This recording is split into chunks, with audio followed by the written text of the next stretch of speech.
Edit करते हुए मैंने नोटिस किया यार आज फिर से इतनी बार मैंने क्या बात है क्या बात है क्या बात है बोला ना, पर यार आप थोड़ा देख लेना, हाँ तो माइंड मत करना। अच्छा, दो चीज़ें हैं यार। एक तो ये है कि अगर आप शेर व शायरी करते हो, थोड़ा बहुत अगर लिखते हो, तो इंस्टाग्राम पे मेरे साथ कनेक्ट करो। मैं कुछ सोच रहा हूँ इस कंटेंट में ना कुछ और थोड़ा सा फ्लेवर ऐड करते हैं।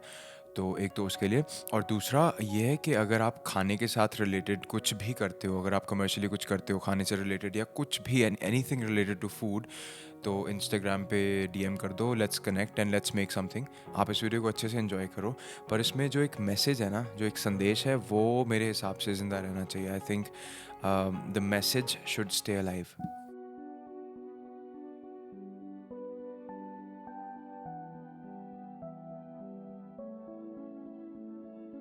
जी सर, गरम मसाला है। ठीक है। इसमें सारा कुछ मिक्स है। ये आपका गरम मसाला है, इसमें सब कुछ आपने मिक्स करके रखा हुआ है। Everything everything. ठीक है जी। ये हो गया सॉल्ट। ये सॉल्ट आ गया। ठीक है सर। ठीक है जी। ये दो चीज़ों का बेस है। फिर इसको हम मैश करते हैं। ऐसे मैश किया, फिर इसकी आपने आलू और पनीर जो है वो इसमें हम अनियन भी डाल सकते हैं। ठीक है। जैसे कस्टमर की डिमांड हो कि अनियन भी टेस्ट है, अनियन, वैसे हम विदाउट अनियन ही बनाते हैं। ठीक है। इसमें क्या क्या रहता है, मैदा और आटा? ये सर टोटल होल मैदा है। होल मैदा। होल मैदा ठीक है। है जी। ये मतलब प्रॉपर, इसमें भी कई क्वालिटीज़ आती हैं। ये प्रॉपर प्योर मैदा है, ठीक है। वो सुपीरियर क्वालिटी का। फिर इसको स्टफिंग करके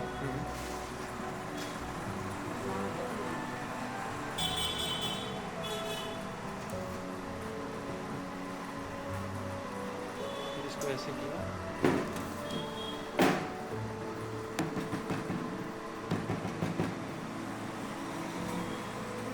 ये हमारे सबसे बुजुर्ग, मेरे फादर टाइम के, अरे वाह, ये चाचा जी हमारे, क्या बात है। ये आपके पिताजी ये के टाइम हमारे से? बुजुर्ग है जी, सब कुछ करता था सर, दुकान में यही। क्या बात। मेरा नाम है सुभाष शर्मा। मैं जात का पंडित हूँ। ये बच्चे हैं मेरे, इनको मैंने ट्रेन किया है। जब नीचे दुकान होती थी, इनका माल का असली मैं ही हूँ। ये तो मेरे मुलाजिम हैं, वो भी मुलाजिम है, ये भी मुलाजिम है। भगवान इनको दे दे, ये अपने घर बार में, परिवार में, बच्चों में सुखी रहें। क्या बात। इनके सिर पे मेरा हाथ जरूर है। कभी मैं भागने वाला जरूर हूँ, लेकिन ऐसे भागूंगा नहीं। क्या बात। ये मेरे बच्चे हैं, इनके बच्चों को मैंने खिलाया है। मैं वैसे नहीं हूँ बंदा, मैं बंदा बहुत बढ़िया हूँ। जो मसाला मैं बरतता हूँ, अमृतसर में बरतता है ना, वही बरतता आ रहा हूँ यहाँ पर। क्या बात। क्या बात। वही मसाला है मेरा। 50 किलो लकड़ बढ़ती है, जिसकी लकड़ की कीमत है इस टाइम 15 रुपये किलो। किक्कर की लकड़ बरतता हूँ, कोड़ा मैं नहीं डालता हूँ। क्या बात। जब मट्ठी आग होगी तो कुलचा मट्ठी बनेगा। हाँ। मट्ठी बनेगा, ऐसे करूँगा, कुलचा ऐसे जाएगा, ऐसे क्रश करूँगा, हाँ। वो क्रश करके प्लेट में दूंगा। मैं अमृतसर का रहने वाला हूँ। साथ में आए थे, इनके साथ ये आए थे? और इनका मेरा थोड़ा फासला है। इनका जैसे ये फर्स्ट लाइन है, ये घर इनका, वो पर है, मेरा घर है। अच्छा।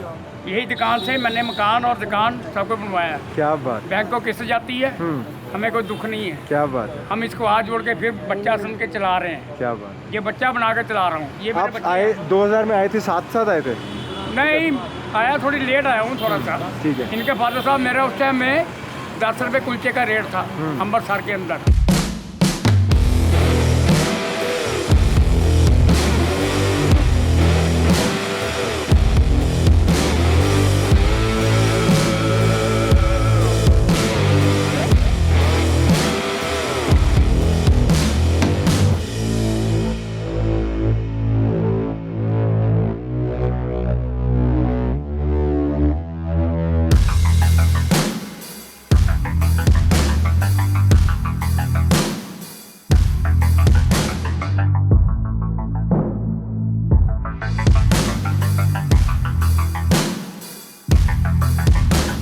अमृतसर में हमारा बिज़नेस ही डिफरेंट था।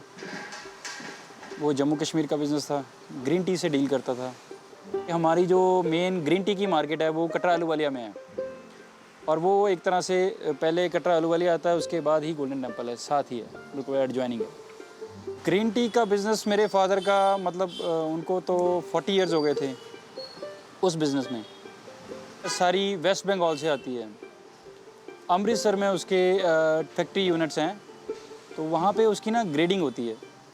उसमें से एक बल्क मिक्सचर आता है, उसको ग्रेड करते हैं, अलग अलग उसमें 7 to 8 ग्रेड्स निकलते हैं, वो आगे सप्लाई होती है। प्रोसेस सारा अमृतसर में होता है, अमृतसर से ही सप्लाई होती है। बेसिकली इसकी कंज्यूमिंग हीट J&K में है, J&K लद्दाख वगैरह साइड में कि ड्राई होती है, सर्दियों में पीने वाली होती है, तो यहाँ पे इतनी चलती नहीं है। तो सारा टोटली बिज़नेस जो था वो सारा था ही वहाँ का। मंथ में 15 डेज़ वो हम कश्मीर में रहते थे और 15 डेज़ जो डिस्पैचिंग करनी होती थी वो करके फिर हम टूरिंग पे निकल जाते थे। ये हमारा 12 महीने का काम था, मतलब साल के 12 महीने वहाँ पे जाना ही जाना। ये प्लेट तैयार हो रही है जी। हाँ जी, हाँ जी। प्लेट के अंदर आप देते हैं छोले, और ठीक है जी। जो अनियन की चटनी है अच्छा, ये सेपरेट ही होती है, ये ऐसे सर्व करते हैं। ठीक है जी। और इसमें एक मक्खन की टिक्की, ठीक है जी, ये आपकी प्लेट है जी। एक नान और ये हो गई चटनी, अनियन की चटनी अनियन की चटनी, ये हो गया चने विद बटर। With butter. और ये प्लेट कितने की हो गई सर? ये सर 50 रुपीज़ का है। 50 रुपीज़ की प्लेट है, ठीक है, बहुत बढ़िया बहुत बढ़िया। 86 के बाद वहाँ पे डिस्टर्बेंस हुई है और 99 तक हम वहाँ पे गए हैं। उस टाइम पे मिलिटेंसी पीक पे थी, तो ऐसे जैसे नॉर्मली हम हर मंथली जाते थे क्योंकि हमारा बिज़नेस ही वही था। तो जब वहाँ पे डिस्टर्बेंस हुई, जैसे मिलिटेंसी राउंड हुआ, तो एटमॉस्फेयर बहुत ज़्यादा ख़राब था, तब भी हम जाते रहे हैं। मैं 99 तक वहाँ पे गया हूँ। जहाँ से मिलिटेंसी स्टार्ट हुई थी वहीं से हमारा बिज़नेस था कि 86 में कश्मीरी पंडित जब ड्रॉप किया वहाँ पे, तो हमारा सारा बिज़नेस ही उनके साथ था। वो हमारे लिए बहुत टफ टाइम था क्योंकि उस टाइम पे मिलिटेंसी पीक पे थी।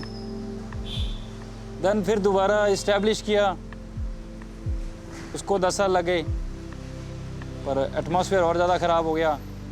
3-4 बार मैं फायरिंग में बचा हूँ। तो वो एटमॉस्फेयर ऐसा था, देखने के बंदे के इंसान के रोंगटे खड़े हो जाते हैं। मैंने अपनी आंखों के सामने इंसान को मरते हुए देखा, तो काफ़ी टफ टाइम था। वो फिर पीछे से फैमिली में 3 मेंबर, मैं, मेरे फादर, मेरे मदर, वो फिर डिस्टर्बेंस ही रहती थी जितनी देर तक मेरे को 15 दिन वहाँ पे लगते थे। तो फिर वो उनके लिए प्रॉब्लम हो जाती थी क्योंकि उस टाइम पे सेल फ़ोन वगैरह थे नहीं और कॉन्टैक्ट्स के लिए सिर्फ टेलीफोन था। वो कई बार मिलता था, कई बार नहीं मिलता था। जब ज़्यादा डिस्टर्बेंस हो जाए फिर वो प्रॉब्लम क्रिएट करता था। तो कुछ हालात वैसे थे वहाँ के, पीक पे थी मिलिटेंसी। ये होता था कि पर्टिकुलर जिस एरिया में डिस्टर्बेंस है हमें पता लग जाता था, तो हम उस एरिया में नहीं जाते थे, साइड से निकल गए। फिर मैंने फादर साहब के साथ डिसाइड किया कि इसको वाइंड अप करें, इसमें कुछ नहीं है। 99 में मैं ड्रॉप कर गया था। सारा एटमॉस्फेयर, फ्रेंड सर्कल, सारा कुछ छोड़ के आना बहुत टफ होता है। तो धीरे धीरे जब यहाँ पे आए, बिज़नेस हुआ, डेवलप हुआ, ग्रोथ मिली, तो फिर नॉर्मल हो गया। फिर जैसे बंदा रूटीन वाइज होता है कि पता है यहाँ पे परमानेंट यहीं पे रहना है, उस चीज़ का फ़र्क पड़ता है। अब परमानेंट यहीं पे हैं, अब अमृतसर नहीं चक्कर लगता।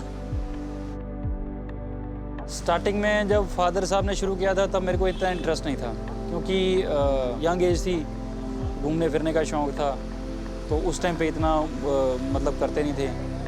तो उल्टा मेरे को कहते थे थोड़ा सीख ले, मेरे से सीख ले। लेकिन टर्निंग पॉइंट जब आया, तब आया जब मेरे फादर एक्सपायर हुए। उनके एक्सपायर होने के बाद फिर सारा बर्डन आ गया मेरे पे। देन उसके बाद मेरे को स्ट्रगल करनी पड़ी।